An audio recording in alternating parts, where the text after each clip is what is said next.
My phone buzzed. It was a message from my son, Alex. I smiled, thinking he was sending me a funny picture or asking about my day. I opened it. There was a photo of him and his fiancée, Sarah. They were on a beautiful beach. He was wearing a white shirt and she was in a simple white dress. They were holding hands and smiling, looking happier than I had ever seen them. Under the picture were a few words. "We're married now." That was it. I read the words again and again.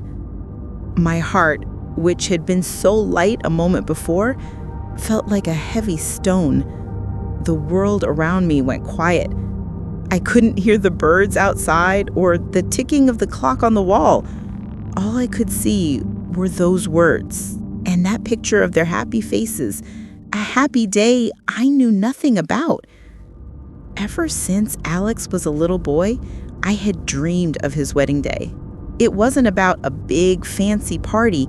It was about seeing my son, my only child, take that big step. It was about welcoming a new daughter into our family. I thought of it as a day for all of us to share, a memory we would build together. When he first brought Sarah home, I knew she was the one for him. She was kind and warm, and she looked at my son like he was the only person in the world. I loved her right away. She wasn't just Alex's girlfriend. She quickly became a part of our family. We would have her over for dinner every Sunday. I taught her how to make Alex's favorite meal, and she taught me how to use the new camera on my phone. I loved her like she was my own daughter. I thought she loved me too. The day Alex called to tell me they were engaged, I cried happy tears. Of course she said yes, I told him, my voice shaking with joy. That night, I couldn't sleep. I lay in bed, my mind buzzing with happy plans. I imagined helping Sarah pick out her wedding dress. I pictured the two of us laughing in the bridal shop. I dreamed of giving a speech at the rehearsal dinner, telling everyone how proud I was of the man my son had become and how happy I was that he had found a woman as wonderful as Sarah. The next day, I bought a beautiful notebook. On the first page, I wrote Alex and Sarah's wedding. I started making lists of things I could help with. I wanted to help them, to be a part of their special time. I didn't want to take over, only to support them. I am a mother. It's what I do. But when I tried to help, something strange happened. I would call Sarah and say, "Honey, I saw a beautiful place for a wedding reception. Do you want to see it?" And she would say, "Oh, that's so sweet of you, but we're not ready to look at places yet. We'll let you know." I would call Alex and ask, "Have you two thought about a date?" And he would say, "Not yet, Mom. We're just busy with work. Don't worry, we've got it under control." "We'll let you know. We've got it under control." I heard those words over and over. Every time I reached out, they gently pushed me away. The door to their plans, which I expected to be wide open, was closed. It wasn't slammed in my face. It was just quietly locked. I started to feel a small, cold knot of worry in my stomach. Was I being too pushy? Was I a meddling mother? The fear of being that kind of mother-in-law made me stop calling. I decided to wait. I told myself, they love you. They will include you when they are ready. I trusted them. I trusted my son. I thought about the little boy who used to run to me for everything, from a scraped knee to a broken toy.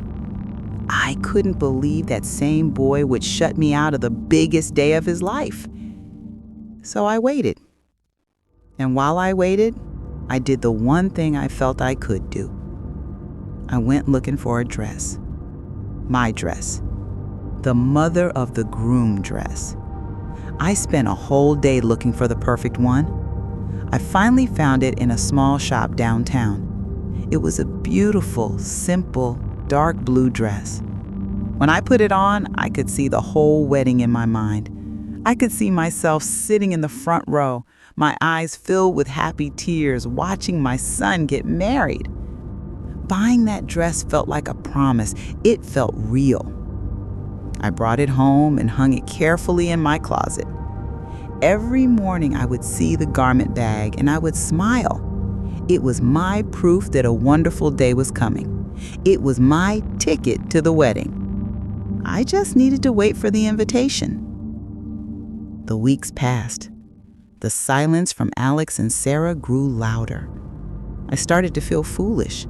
I started to feel hurt. But still, I hoped. Then came the text message. The picture of them on the beach, smiling. The words, "We're married now." I looked at the phone, at their perfect day, and I thought about my perfect dress, hanging in the dark closet, waiting for a wedding that had already happened, a wedding I wasn't invited to. In that moment, the beautiful dream I had held in my heart for 30 years shattered into a million tiny pieces. I wasn't just a guest who didn't get an invitation. I was the mother of the groom, and I had been completely and deliberately forgotten. For a long time, I just sat there. The coffee in my cup grew cold. My friend was talking, but her words sounded like they were coming from far away. I think she was asking if I was okay. I nodded, but I wasn't. I was a million miles away, standing on a beach I had never seen, watching my son get married without me. I finally stood up, left some money on the table, and walked out of the cafe. I don't remember the drive home. It was like my body knew the way, but my mind was still frozen on that picture. When I walked into my quiet house, the first thing I did was go to my bedroom. I opened the closet door. There it was, the blue dress, hidden inside its protective bag. It looked like a ghost of a day that I was never a part of. I touched the bag, and a sob finally escaped from my chest. It was a raw, ugly sound, the sound of a heart breaking. I had to call him. I needed to hear his voice. I needed an explanation. My hands were shaking so much I could barely hold my phone. I found his name and pressed the call button. It rang once, twice. I was about to hang up when he answered. "Mom?" he said. His voice sounded normal, too normal, like he hadn't just blown my entire world apart with a text message. "Alex," I said. My own voice was a whisper. "I got your message." There was a pause. For a second, I could hear the sound of the ocean in the background. He was still there, still on that beach. "Oh, yeah, we're so excited, Mom." Excited.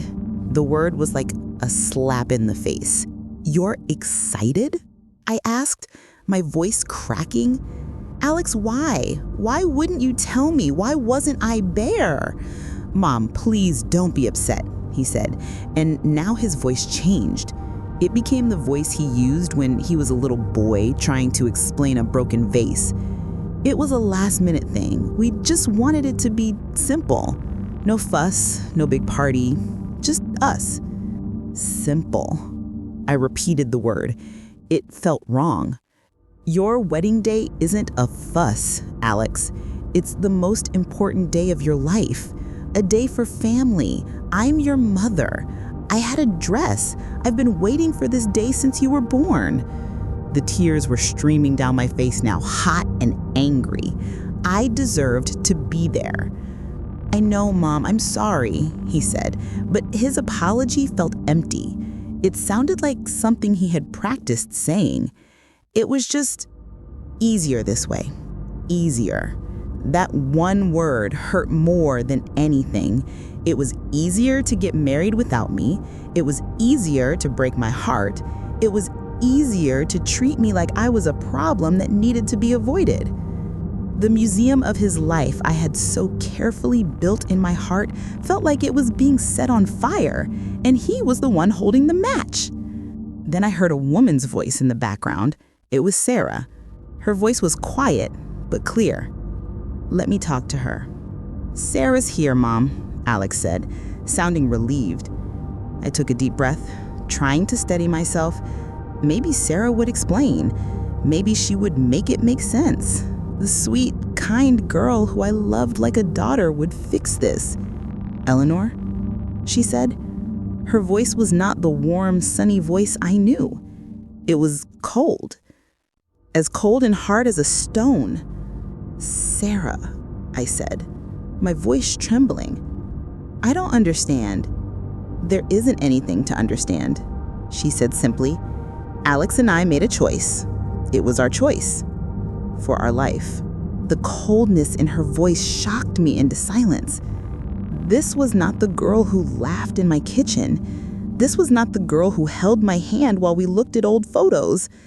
This was a stranger. "But your family," I stammered. "My family. We love you. We wanted to celebrate with you." "Yes," and the word was sharp. "You wanted to celebrate. But some things aren't for celebrating. Some things are about surviving. We did what we had to do to protect our new family." "Protect it?" I asked, completely confused. "Protect it from what? From me? From your loving mother-in-law?" There was a long, chilling silence on the other end of the line. I could feel a new kind of fear, a dark and heavy thing, begin to creep into my heart. This wasn't about wanting a simple wedding. This was something else, something I didn't understand. Finally, Sarah spoke again, and her voice was so low it was almost a threat. "You have your memories of Alex's childhood, Eleanor. You should be happy with those. But his future? His future is with me now, and our future doesn't have room for a past that isn't ours. Do you understand?" I didn't. I didn't understand at all. What past was she talking about? It felt like she was speaking in a secret code I couldn't crack. I looked across my living room at the pictures on the wall. Pictures of Alex's first steps, his first birthday, his graduation. My past with him. My happy, loving past. And for the first time, I felt like Sarah saw that past not as a beautiful museum, but as a threat. The phone call ended. I was left alone in my silent house, the ghost dress hanging in my closet. My sadness was gone. In its place was a cold, terrifying fear. I hadn't just lost my son's wedding day, I had lost my son. And I had the terrible feeling that he had been taken from me by a woman I didn't know at all. The silence in my house was a living thing. It was heavy, pressing in on me from all sides. Every tick of the clock on the mantelpiece sounded like a tiny hammer chipping away at my sanity. My mind kept replaying the phone call, Sarah's cold voice echoing in the empty rooms. Our future doesn't have room for a past that isn't ours. What did that mean? What past? My grief had curdled into something else. It was no longer a soft, aching sadness. It was a sharp, cold fear, laced with a burning anger that I had never felt before. This wasn't a misunderstanding. This was an attack. Sarah hadn't just married my son, she had taken him. She had built a wall around him, and the bricks she used were my own memories, my own love. I walked to the closet and ripped the garment bag open. The blue dress spilled out, the fabric cool and smooth under my trembling fingers. I had imagined wearing this dress with so much pride. Now, it looked like a costume for a fool. I threw it on the bed. I wouldn't be a victim. I wouldn't sit in this quiet house and cry. I am a mother, and when a mother feels her child is in danger, she becomes a lioness. I didn't know what danger Alex was in, but I could feel it in my bones, and it had Sarah's face. I needed to find an answer. I needed to understand what past she was talking about. I went to the one place where all of Alex's history was stored, his old bedroom. I hadn't changed it much since he'd moved out. His old posters were still on the wall, his trophies were still on the shelf. It was my museum, a perfect time capsule of the boy I had raised. But now, as I stood in the doorway, it felt different. It felt like a crime scene. I wasn't here to remember, I was here to investigate.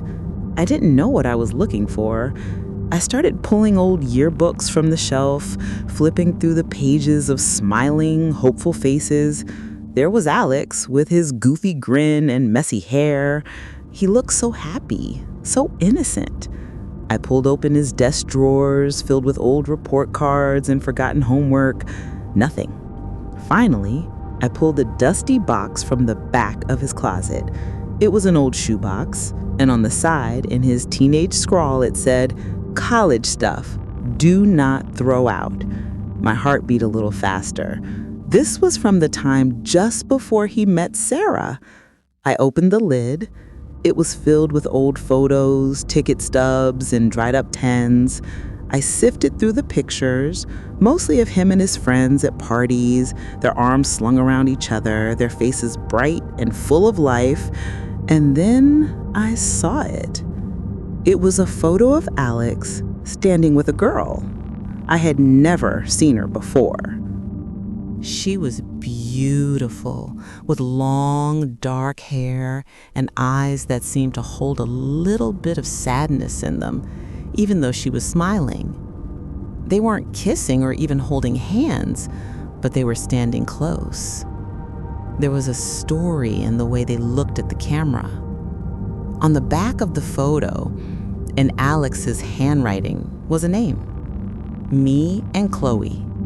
Lake trip. Chloe. The name meant nothing to me. I tried to remember if he had ever mentioned to Chloe. I remembered that year of college had been a strange one for him. He had become quiet, distant. He called less often. I had thought it was just the stress of his exams, the pressure of growing up. When I asked him if everything was okay, he had said, "I'm fine, Mom, just tired." I had believed him. Now, looking at this girl's face, I wondered what I had missed. I took the photo and went to my computer. My hands were shaking again. I typed Alex Peterson, Chloe, and the name of his university into the search bar. My finger hovered over the enter key. I felt a terrible sense of dread, like I was about to open a door that I could never close again. I clicked. The first few results were nothing. But then I saw a link to a news article from the local paper near his college. The headline hit me like a punch to the stomach. My blood went cold. I clicked the link. The article was dated 6 years ago. It told the story of a young woman, a promising art student, who had slipped and fallen during a hike with friends at a popular state park. Her name was Chloe Miller. The article included a picture of her. It was the same sad-eyed girl from the photograph in my son's shoebox. I read the article with a growing sense of horror. It said the police had ruled it an accident. They had interviewed the other students who were there, but their names were not in the article. My mind raced. Alex was on that trip. I knew he was. He had sent me a picture of a waterfall. Was he there when she fell? He had never told me. He had never said a word. The quiet, distant boy on the phone that year, was he grieving? Was he in shock? Why had he hidden this from me, his own mother? I felt sick. My son had carried this terrible secret for 6 years. But this didn't explain Sarah. It didn't explain her cruelty, her coldness. It was a tragedy, yes, but why would it make her push me away? I scrolled to the bottom of the article, to the comments section. It was mostly messages of love and support for the family. And then I saw it. One comment, posted a few days after the article was written, it said, "My beautiful sister, the world is darker without you." They say it was an accident, but I know someone is responsible, and I will never, ever rest until they pay for what they took from us. I promise you, Chloe, I will get justice for you. My breath caught in my throat. I looked at the name of the person who posted the comment. It was Sarah. Suddenly, everything clicked into place.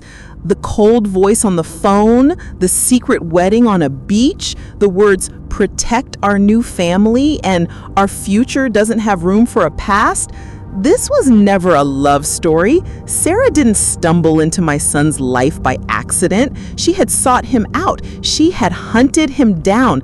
She was Chloe's sister, and she believed my son was responsible for her sister's death. Her marriage to my son wasn't a marriage at all. It was a trap. It was the beginning of her revenge. And I, his mother, the one person who might have been able to protect him, had been carefully and brilliantly removed from the board. The computer screen glowed in the dark room, illuminating the terrible truth. Sarah, Chloe's sister. The name hammered in my head, a relentless, sickening drumbeat. Every memory I had of her warm smile, her easy laugh, the way she'd called me Eleanor with such affection, was now tainted, twisted into something monstrous. She wasn't a loving daughter-in-law. She was a phantom, a woman wearing a mask, and she had been playing a long, terrifying game. My son was her pawn. Panic is a cold fire. It burns away every rational thought, leaving only the raw, primal instinct to protect your child. I grabbed my phone, my thumb hovering over Alex's name. I had to call him. I had to scream a warning down the line, tell him to run, to get away from her. But what would I say? Alex, the woman you just married is the sister of a girl who died 6 years ago, and I think she's trying to destroy you. He would think I had lost my mind. He would think I was a jealous, bitter mother trying to ruin his happiness. Sarah had played her part too well. She had spent years earning his trust, his love. He would defend her. He would choose her. She had made sure of that. I put the phone down, my hand shaking. I couldn't go to him with just a feeling, a 6-year-old comment on a news article. I needed proof. I needed to understand the shape of her revenge. I became a detective in the shadows of my own home. My son, my Alex, was a stranger to me, but the internet knew everything. I started with Sarah's social media. Her profile was a masterpiece of deception. It was filled with pictures of her and Alex, a curated album of their perfect love story. There they were, smiling at a pumpkin patch. There they were, kissing under a Christmas tree. To the world, they were the happy couple. But I could see it now. In every photo, I studied her eyes. The smile never quite reached them. There was a cold, watchful intensity there, the look of a predator studying its prey.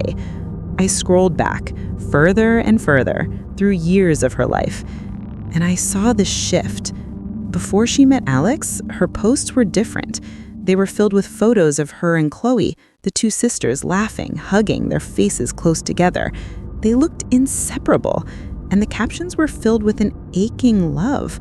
My other half, she'd written under one, couldn't get through a single day without my big sister. Then, 6 years ago, the posts stopped. For a full year, there was nothing but silence. When she started posting again, the light was gone from her pictures. She was a different person, colder, harder. It was a few months after that the first picture of her with Alex appeared. She had bumped into him at a coffee shop, a chance meeting. But I knew now it was no chance at all. She had been hunting. My obsession grew. I spent days locked in my house, the curtains drawn. the blue dress still lying in a heap on my bed. I barely ate. I barely slept. I was fueled by a terrifying energy, a mother's desperate need to save her son from a danger he couldn't see. I felt like I was watching him walk, blindfolded, towards the edge of a cliff. I tried to reach him, just once. I sent him a simple text. "Alex, honey, I'm worried about you. Can you please call me?" An hour later, a reply came from his phone. "Hey, Mom, everything is great. We're having an amazing time on our honeymoon. Just trying to stay off our phones for a bit. We'll call you when we get back. Love you." It wasn't him. I knew his rhythm, the way he texted. This was too perfect, too cheerful. The "love you" at the end was a deliberate twist of the knife. It was Sarah. She had his phone. She was controlling everything. She was my son's voice, his keeper. I was completely locked out. The mail started piling up by the front door. I ignored it for days until I saw a thick envelope with Alex's name on it. It had been forwarded from his old apartment. He must have forgotten to change the address. My hands trembled as I opened it. It was a stack of bank statements and legal documents. And that's when I found it, the shape of her revenge. It wasn't going to be a quick, violent act. It was going to be slow, methodical, and devastating. Alex had recently received a small inheritance from his grandfather. It wasn't a fortune, but it was enough to start a life with. It was his future. According to the documents in my hand, he had invested all of it, every last penny. He had invested it into a new business venture, a small, independent art gallery. The name of the gallery was The Chloe Project.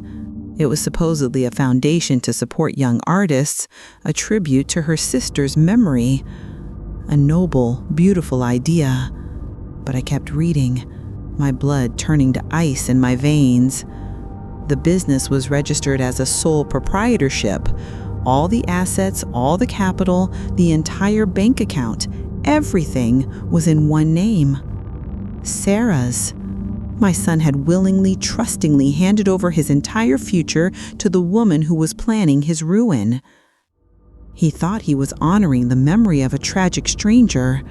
He had no idea he was funding his own destruction at the hands of the woman sleeping next to him. This was her plan. She would take everything from him, his money, his future, his trust. She would leave him with nothing. It was the perfect revenge. Clean, legal, and utterly soul-destroying. I dropped the papers on the floor. The room spun around me. The ghost in the photograph had a name, and now she had a plan. The trap wasn't being set anymore. My son was already in it, and the jaws were beginning to close. The legal papers were a declaration of war. My quiet, suburban home had become a command center, and I, a grieving mother, had become a soldier.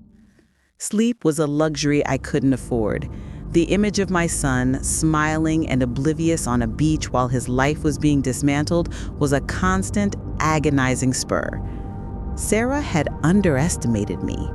She saw a quiet, polite mother-in-law, someone who would bake cookies and knit sweaters. She didn't see the woman who had once stayed awake for 72 straight hours when Alex had a fever as a baby.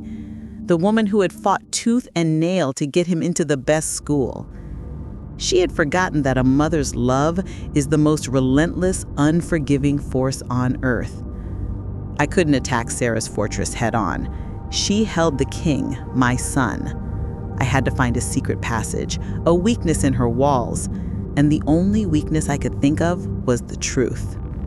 Whatever happened on that mountain 6 years ago, that was the heart of this darkness. Sarah's entire revenge was built on her version of that story. I had to find the real one. The news article said Chloe had been hiking with friends, plural. Alex was one of them. Who were the others? They were the only other witnesses. They were the only ones who could tell me what really happened that day.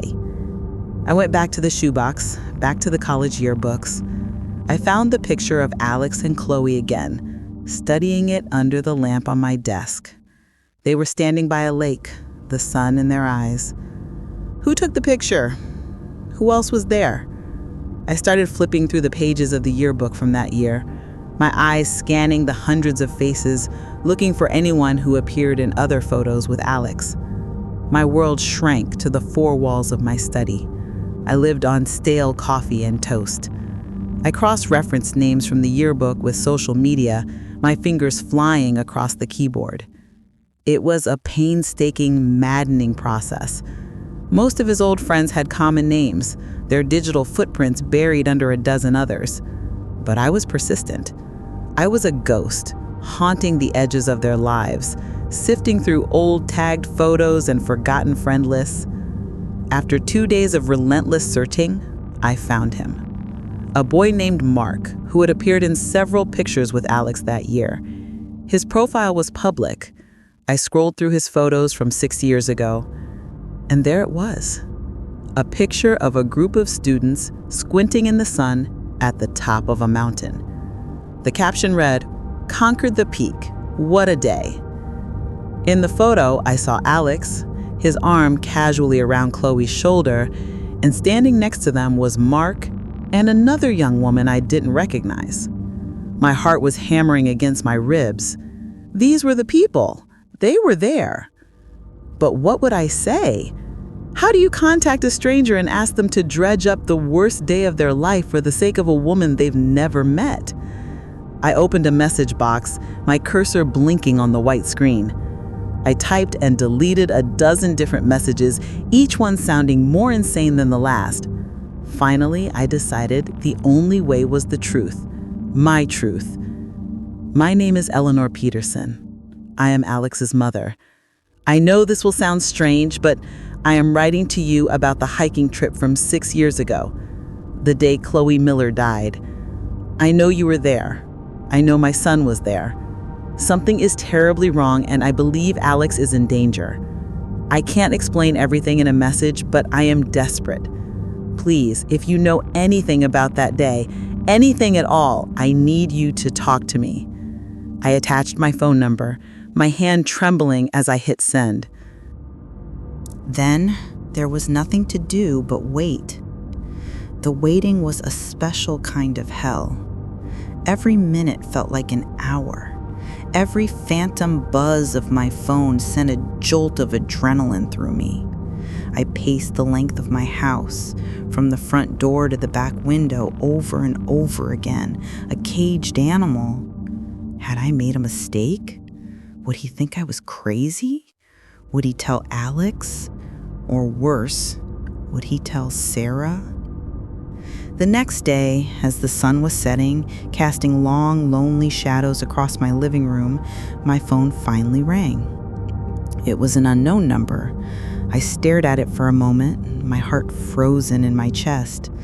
I answered, my voice a dry whisper. "Hello?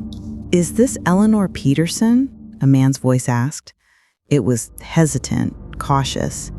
"Yes," I breathed. "This is she." "This is Mark," he said. "I got your message." I sank onto the couch, my legs suddenly unable to hold me.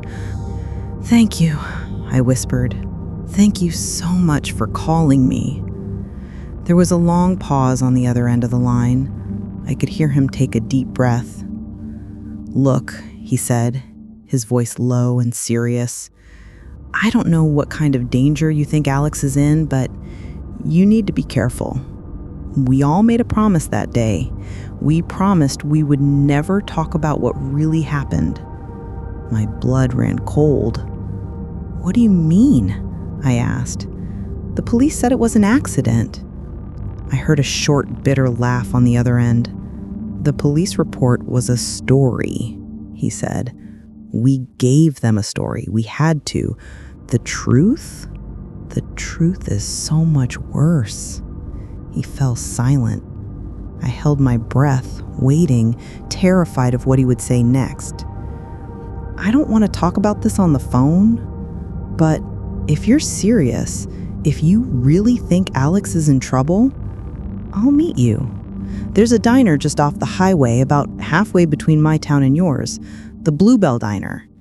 Can you be there tomorrow at noon? Yes, I said without hesitation. I'll be there. Okay, he said. But Eleanor, you need to understand, if you uncover this, if you pull at this thread, it's not just Alex's future that could be ruined. It's his life. What we did, it could send him to prison. The drive to the Bluebell Diner was the longest hour of my life. Every mile marker on the highway felt like a countdown to a verdict. Mark's words echoed in my mind, a chilling loop of dread. What we did, it could send him to prison. Prison. My son. My sweet boy who cried when he stepped on a snail. The idea was so monstrous, so utterly alien, that my mind couldn't fully grasp it. I gripped the steering wheel, my knuckles white, the neat suburban world I had always known blurring past my window. I was driving into the dark, unknown territory of my son's secret life. The Bluebell Diner was a relic from another time, a long silver tube with peeling red vinyl booths and a jukebox that played softly in the corner. It smelled of old coffee and fried bacon. I slid into a booth by the window, my hands wrapped around a glass of water, the ice cubes clinking with the tremor in my hands. I was 10 minutes early. Every person who walked through the door made my heart leap into my throat. He arrived exactly at noon. I recognized him instantly from the photos, though he looked older now. His face thinner, the carefree smile from the yearbook replaced by a deep-set weariness in his eyes. He saw me and walked over, his movements cautious, as if he expected a trap. "Eleanor?" he asked, sliding into the booth opposite me.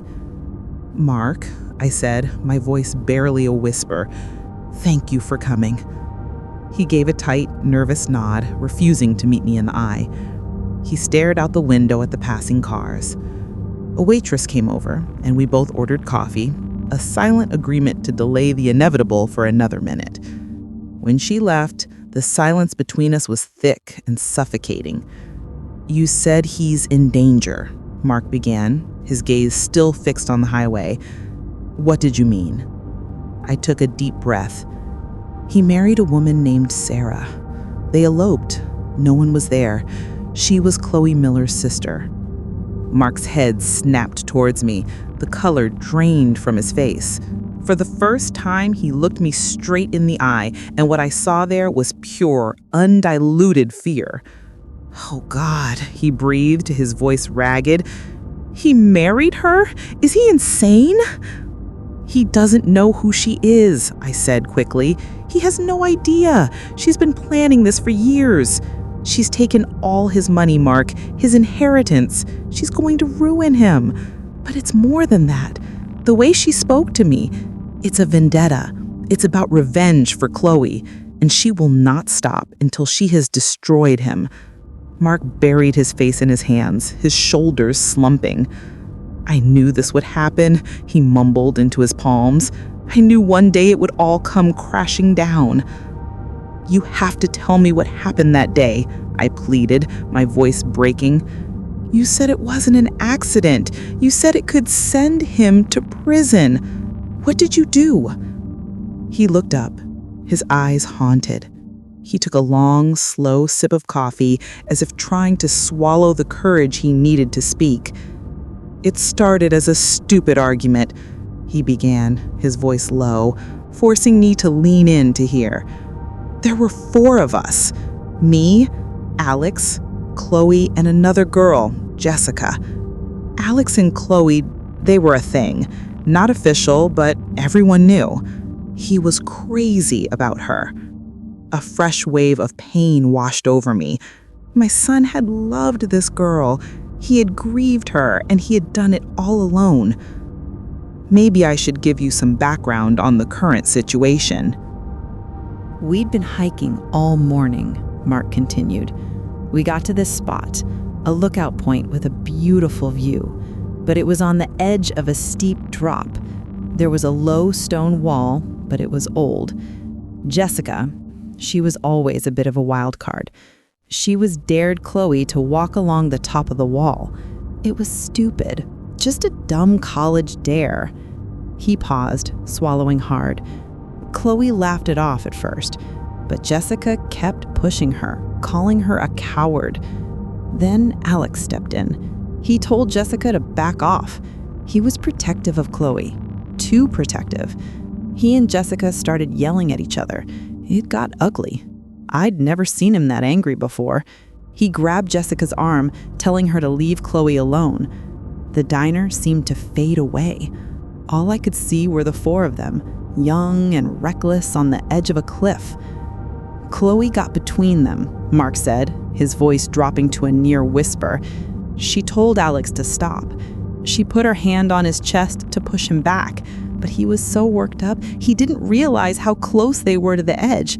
He stumbled backward, trying to get away from Jessica, and he bumped into Chloe. He squeezed his eyes shut, as if replaying a scene he had tried for 6 years to forget. It wasn't a hard push. It was barely a nudge, but she was already off balance from standing on the uneven ground near the wall. She lost her footing. It all happened so fast. 1 second she was there, trying to be the peacemaker, and the next she was just gone. A strangled sob escaped my lips. I pressed my hand to my mouth, the horror of it stealing my breath. An accident, a terrible, tragic accident. But that's not what could send him to prison, I said, my voice trembling. That was an accident. Why would you lie? Mark finally looked at me, his eyes filled with a deep, 6-year-old shame. Because of what we did next, he said, his voice cracking. We panicked. Jessica started screaming that Alex had killed her, that he had pushed her. We were just kids. We were terrified. Alex was in shock. He just kept saying, I didn't mean to. But Jessica, she was smart, and she was scared. She convinced us that no one would believe it was an accident. They would see the argument. They would see a jealous boyfriend pushing his girlfriend off a cliff. So we made a story, he said, the words spilling out now in a torrent of confession. Jessica created it. She said we should tell the police that Chloe was taking a picture, that she got too close to the edge, slipped and fell, that none of us were near her. It was a clean story. No one to blame.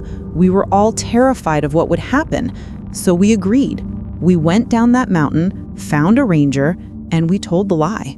We all told the same exact story to the police, to our parents, to everyone. He slumped back in the booth, the confession seeming to drain every ounce of energy from him.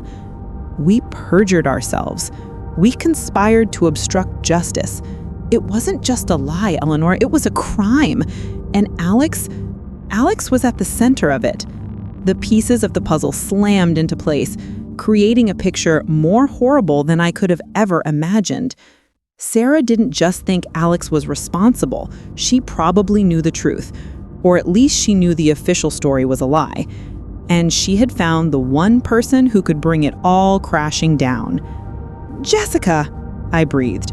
Where is she now? Mark's face hardened. She moved away a few years ago. She cut off all contact. She was the one who was most terrified of the truth coming out. She made us all swear we'd take this to our graves.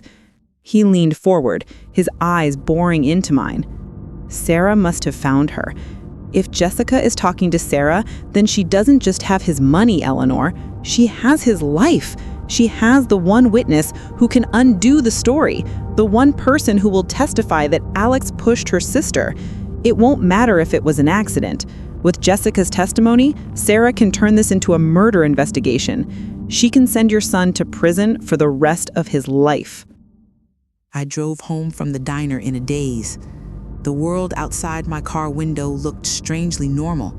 People were mowing their lawns, walking their dogs, living their ordinary lives, completely unaware of the abyss that had opened up under my feet.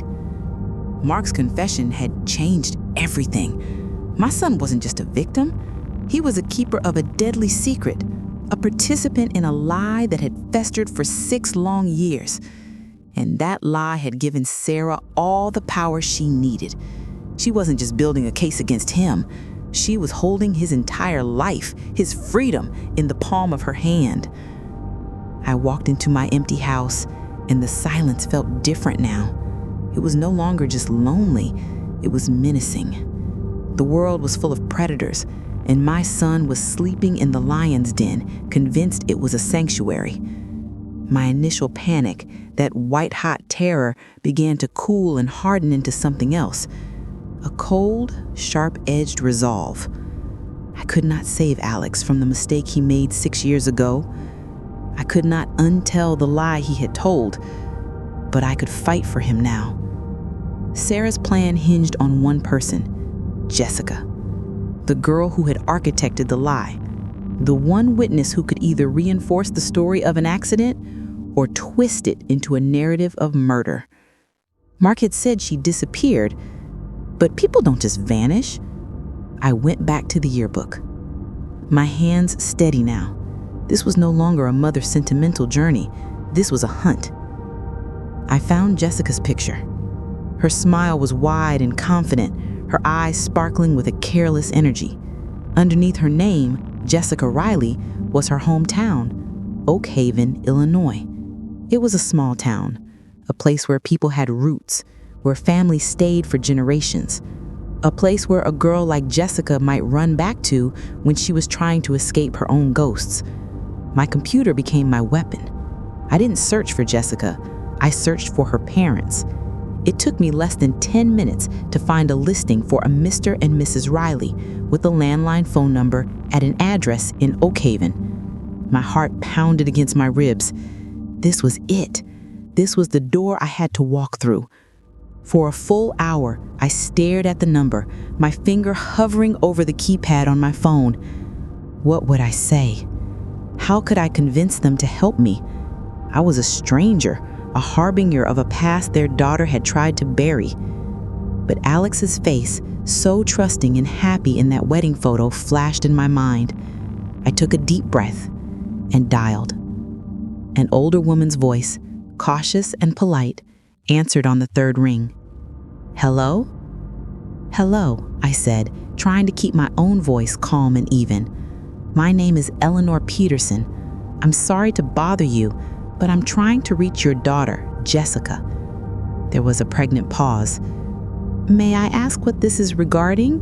the woman asked, a protective edge creeping into her tone. "It's a personal matter," I said, choosing my words carefully. "It's about her time in college, a very specific time. I am the mother of one of her old friends, Alex Peterson." The silence that followed was heavy with meaning. It wasn't a confused silence. It was a knowing one. "I see," Mrs. Riley said, her voice now cool and distant. "My daughter has put all of that behind her. She has a new life now. She's happy." "I understand that," I said, a desperate plea entering my voice. "Believe me, I do. But Alex is in trouble. He is in terrible trouble, and Jessica is the only one who can help him." "Jessica has done enough," her mother snapped, her politeness gone. "That boy, your son, he dragged her into something awful. She had nightmares for years. Now she's finally moving on. She's getting married next month. Her fiancé is a wonderful man, so supportive. He's helped her work through so much of the pain from her past." My blood ran cold. The timing was too perfect. "Her fiancé?" I asked, a sense of dread washing over me. Does he have a sister?" Mrs. Riley seemed taken aback by the strange question. "Why, yes, he does. A lovely girl. She and Jessica have become as close as sisters themselves." "It's been a blessing. They bonded over their shared losses, you see. His own sister died tragically a few years ago in an accident. It's how he and Jessica met, actually, at a grief support group. The trap wasn't just for Alex. It was for Jessica, too. "What is his name?" I whispered, already knowing the answer. "Jessica's fiancé. What is his name?" "It's David," she said. "David Miller." It wasn't Sarah's brother. It was her cousin. But the name was the same. The connection was there. This was no coincidence. Sarah hadn't just found Jessica. She had infiltrated her life. She had used her own family's tragedy as a key to unlock Jessica's trust, sending in a Trojan horse in the form of a kind, understanding fiancé. Jessica wasn't a co-conspirator in Sarah's revenge. She was another victim, a pawn being carefully positioned on the board for the final, devastating move. She was being manipulated by a woman she thought was her dearest new friend. "Please," I begged, my voice cracking with the weight of this new horror. "Please, I need to talk to her. You don't understand the danger you are all in." "I think I do understand," Mrs. Riley said, her voice like ice. "I understand that you are trying to drag my daughter back into a nightmare to save your son. I will not let you do that. Do not call this number again." The line went dead. I sat in the crushing silence, the phone still pressed to my ear. I had tried to warn them, but the walls Sarah had built were too high, too strong. Jessica was trapped inside, just like my son. But I knew something they didn't. I knew the fiancé's name, and I knew she was getting married next month. I had a target. My hunt wasn't over. I looked at the blue dress on my bed, the symbol of a celebration that had been stolen from me. Now I realized I had another wedding to attend, an uninvited guest arriving with the truth that would either save everyone or burn them all to the ground. Sarah hadn't just found the weapon. She had befriended it, polished it, and was now aiming it straight at my son's heart. The dead phone in my hand felt as heavy as a tombstone. Mrs. Riley had not just hung up on me. She had slammed a door in my face and bolted it shut. I was alone, a Cassandra screaming warnings that no one would hear, while inside the city walls the enemy was being welcomed as a hero. For a few moments, I let the despair wash over me. It was a thick, suffocating tide. What could I, a suburban mother whose greatest recent challenge had been pruning her rose bushes, do against a mastermind like Sarah? She had woven a web so intricate, so brilliant in its cruelty, that every thread I pulled only seemed to tighten the knots around my son, and now Jessica. She had used love, grief, and trust as her weapons, turning the best parts of human nature into instruments of destruction. But then, the tide of despair receded, leaving behind a hard, cold bedrock of fury. I thought of Alex, his face full of love for a woman who was methodically plotting his ruin. I thought of Jessica, a damaged young woman being led into a second, more devastating trap by a man she believed was her savior.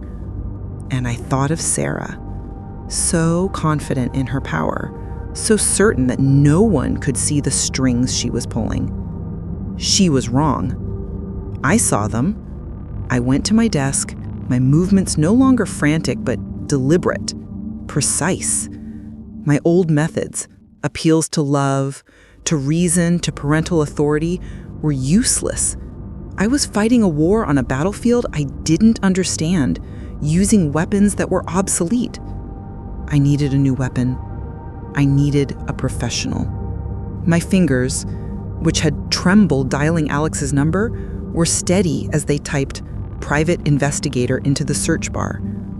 The results felt illicit, a glimpse into a world I only knew from old movies. I chose a firm with a sterile, professional-looking website, one that seemed more suited to corporate espionage than a domestic nightmare. I called the number. The man who answered the phone had a tired, gravelly voice. I explained, in the calmest tone I could manage, that I needed to hire someone for a sensitive surveillance case. He told me to come to his office the next morning. It was in a nondescript building downtown, sandwiched between a tax accountant and a dental lab. The investigator's name was Frank Davies. He wasn't what I expected. He was a middle-aged man with kind, weary eyes, wearing a rumpled suit. His office was cluttered but clean. And he listened to my story without a single flicker of judgment or surprise on his face. I laid it all out for him. The elopement, the cold phone call, the story of Chloe, the lie told by the students, and the final, terrifying discovery of Jessica's engagement to a David Miller. When I finished, he was silent for a long time, steepling his fingers under his chin. I expected him to tell me I was paranoid, that I was a grieving mother seeing conspiracies in the shadows. "It's a good plan," he said finally, his voice a low rumble. "Clean, vicious. She's isolated your son, and now she's isolated the only witness who could contradict her version of events. She controls the entire narrative." Hearing my nightmare validated by this calm, professional stranger was both terrifying and a profound relief. I wasn't crazy. "What do you need from me, Mrs. Peterson?" he asked. "I need proof," I said, leaning forward, my voice low and intense. "I need you to find the connection between Sarah and this David Miller. I need to know if he's her cousin or something else. I need to know if he's a willing participant in her revenge. I need a photograph, a document, an email, anything that I can use to prove to Jessica and her parents that they are being deceived. I need a weapon to blow this whole thing wide open." He nodded slowly. "This will be expensive, Eleanor, and it could get dangerous. People who build plans like this don't like it when someone starts knocking down their walls." "I sold my wedding rings this morning," I said, my voice flat. I showed him my bare hand. "I have the money, and as for the danger, my son is already in danger. I have nothing left to lose." He looked at me then, a flicker of something, respect, perhaps pity, in his tired eyes. "All right," he said. "Give me everything you have on Sarah, Jessica, and David Miller." For the next week, my home was no longer a prison of grief, but a waiting room for justice. I existed in a state of suspended animation, my life revolving around the silent buzz of my phone, waiting for a call or an email from Davies. Every day, I expected a call from Alex, back from his honeymoon, his voice filled with Sarah's poison, telling me I was cut out of his life for good. But the call never came. The silence was absolute. They were waiting. Sarah was positioning her final pieces on the board, preparing for checkmate. Then, late one Thursday night, an email arrived. The sender was Davies. The subject line was a single word: proof. There was one attachment. My heart hammered in my chest as I clicked on it. It was a photograph. It had been taken from a distance, through a long lens, giving it a grainy, clandestine quality. It showed two people sitting at an outdoor table at a quiet, out-of-the-way cafe. One of them was Sarah. The other was Jessica's fiancé, David. They were not smiling. They were leaning close together, their heads nearly touching, their expressions intense, conspiratorial. David was sliding a thick manila envelope across the table to Sarah. It wasn't family chat over coffee. It was a business transaction. It was the meeting of two conspirators. But that wasn't the worst of it. Davies had included a second attachment. It was a copy of a birth certificate. The name on the certificate was David Riley. He wasn't David Miller. He wasn't Sarah's cousin. He was Jessica's older brother. The brother who, according to a quick search I had done weeks ago, had supposedly moved to Australia 10 years ago and had cut off all contact with his family after a bitter fight. Sarah hadn't just found a pawn to manipulate Jessica. She had found the one person on Earth Jessica would have no reason to distrust, the estranged brother who had come back into her life, full of apologies, ready to be her savior.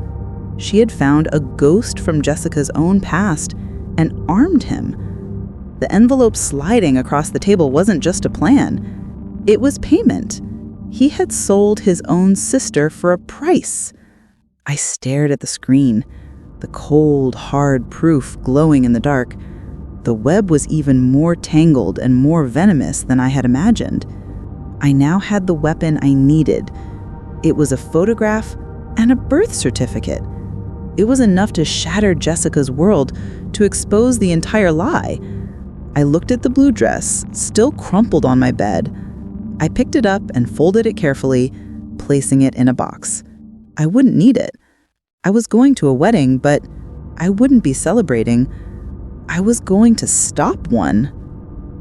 The day of Jessica's wedding was bright and beautiful, a perfect sunny Saturday. It was the kind of day that mocked the darkness of my mission. I drove the 2 hours to Oak Haven with the manila envelope from Davies on the passenger seat. It felt heavier than a briefcase full of bricks. It contained the truth, a truth so toxic it had the power to detonate 2 families and send at least 2 people to prison. The venue was a picturesque country club, nestled among rolling green hills. White chairs were arranged in perfect rows on a manicured lawn, facing a floral archway. Soft classical music drifted through the air.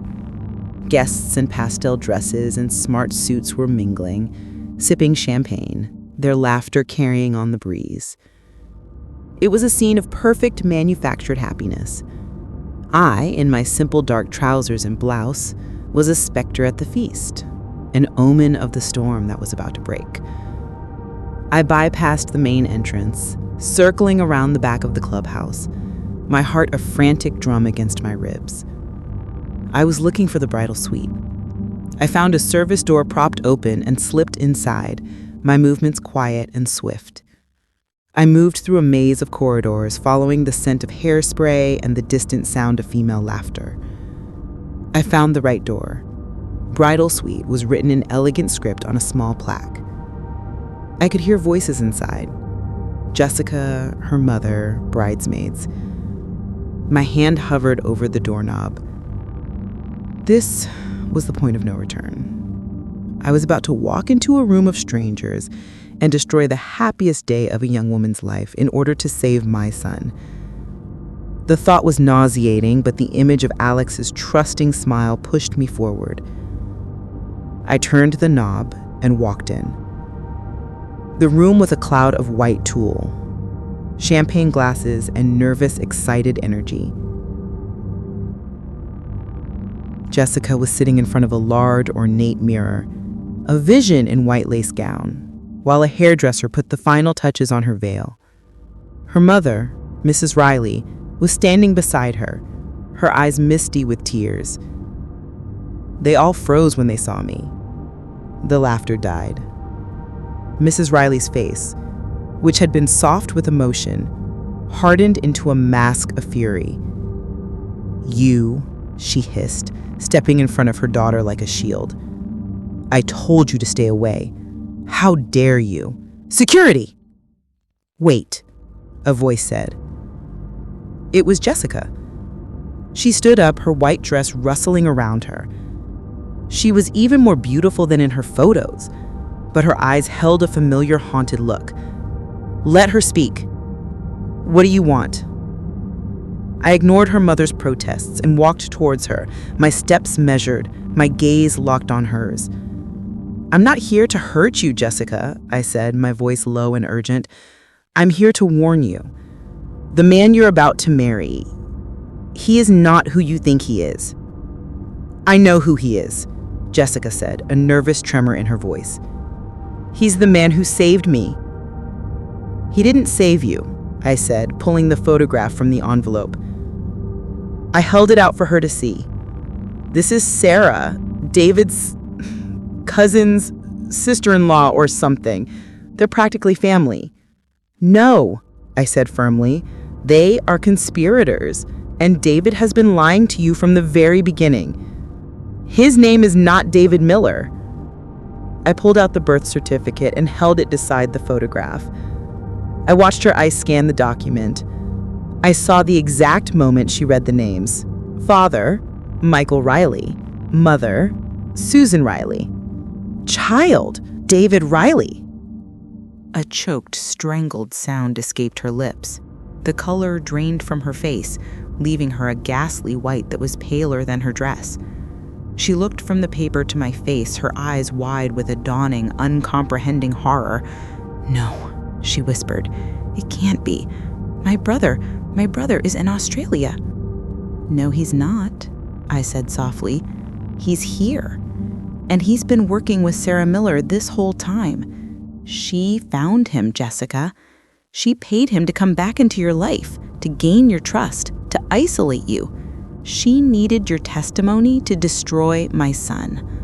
And your own brother sold you to her so she could get it." The truth landed in the silent room with the force of a physical blow. Jessica swayed on her feet, her hands flying to her mouth. The bridesmaids gasped. Mrs. Riley stared, speechless, her face a canvas of disbelief and terror. Suddenly, the door swung open. It was David. He was dressed in a tuxedo, a white rose pinned to his lapel. He was smiling, a handsome, charming groom coming to see his bride. "Jess, darling, they're about to start the..." He stopped. He took in the scene in an instant. Jessica, pale and trembling, her mother frozen in horror, me standing there holding the proof of his betrayal. The charming smile vanished from his face as if it had been wiped clean. His eyes, which had always seemed so kind and loving, turned as cold and dead as stones. He looked at me, a flicker of pure hatred in his gaze. Then he looked at Jessica. "Don't listen to her," he said, his voice a low, smooth caress that didn't match the menace in his eyes. "She's a crazy woman, trying to ruin our day." But Jessica wasn't looking at him. She was looking at the birth certificate in my hand.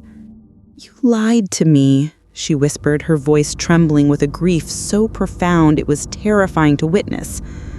"All of it. It was all a lie." David took a step towards her, his smile gone, replaced by a tight, angry line. "Jessica, we can talk about this later. Now we're going to get married." He reached out and grabbed her arm. It wasn't a gentle touch. It was a grip of ownership, of control. Jessica flinched, trying to pull away. "No!" she cried, her voice finally finding its strength. "Get away from me!" David's face twisted into an ugly snarl. He tightened his grip on her, his knuckles white.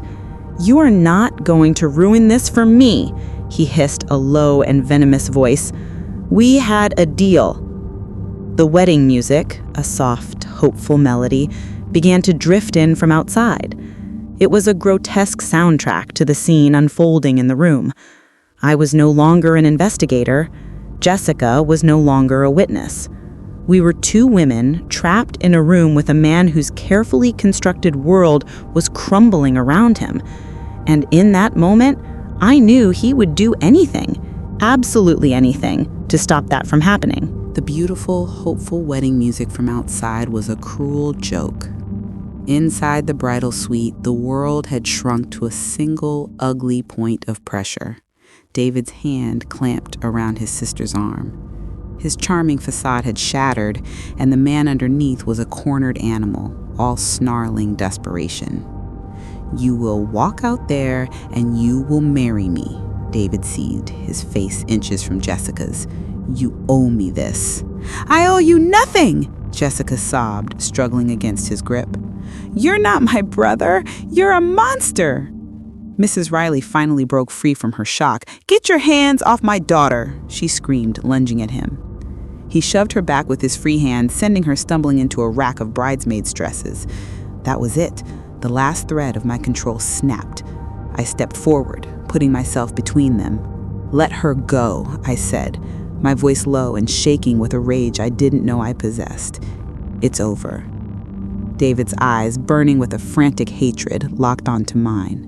"You," he spat. "You ruined everything." He released Jessica and took a menacing step towards me. My heart seized in my chest.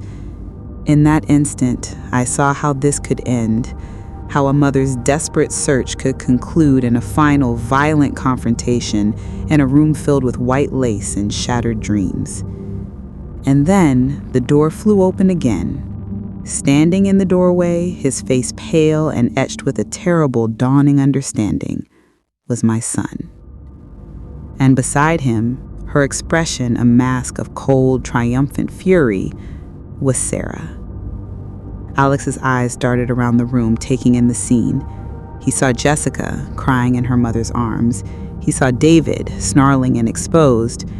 And then he saw me, standing there with the evidence of their conspiracy in my hands.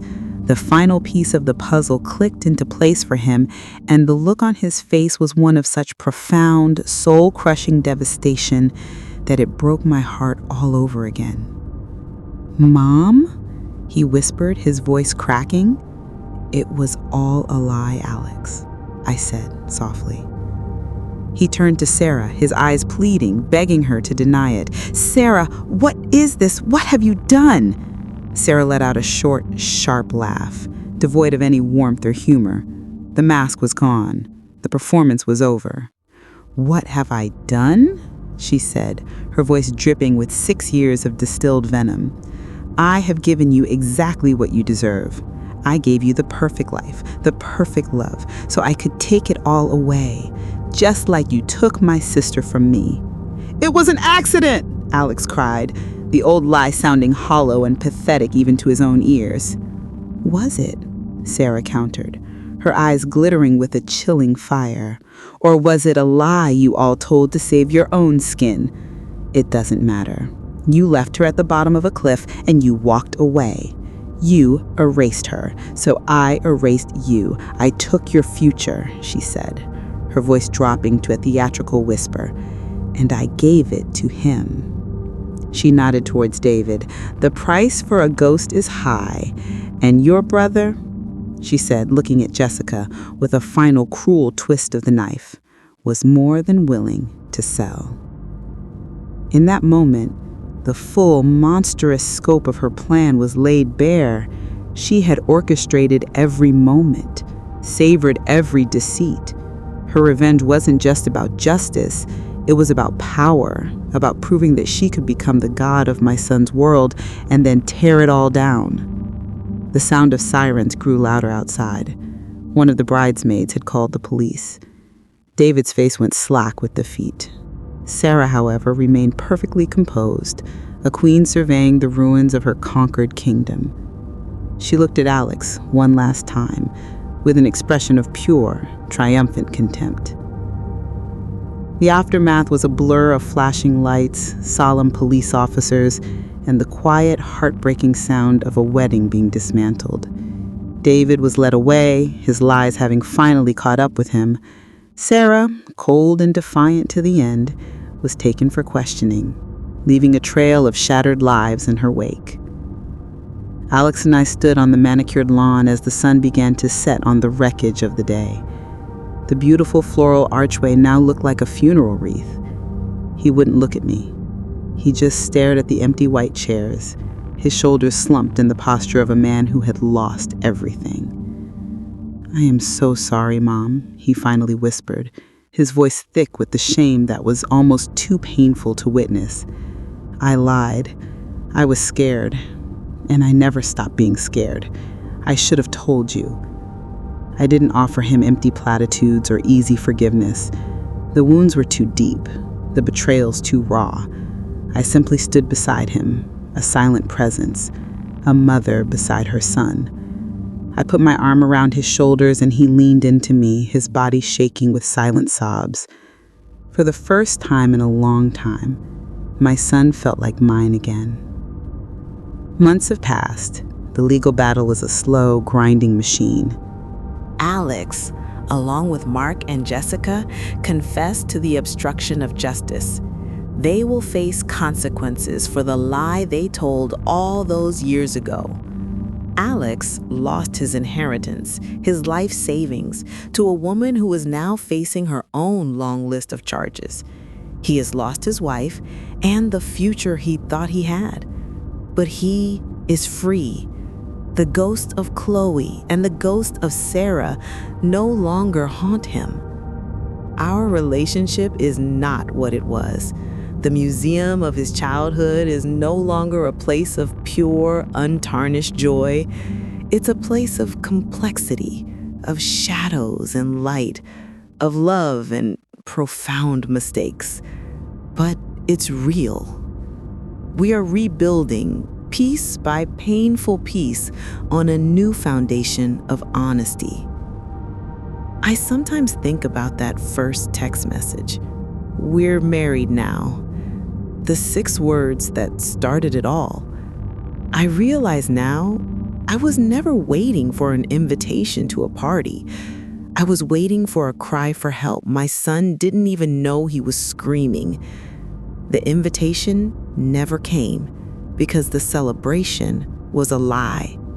And sometimes a mother's true role isn't to be an honored guest at the wedding. It's to be the one who is willing to crash the party to save the groom.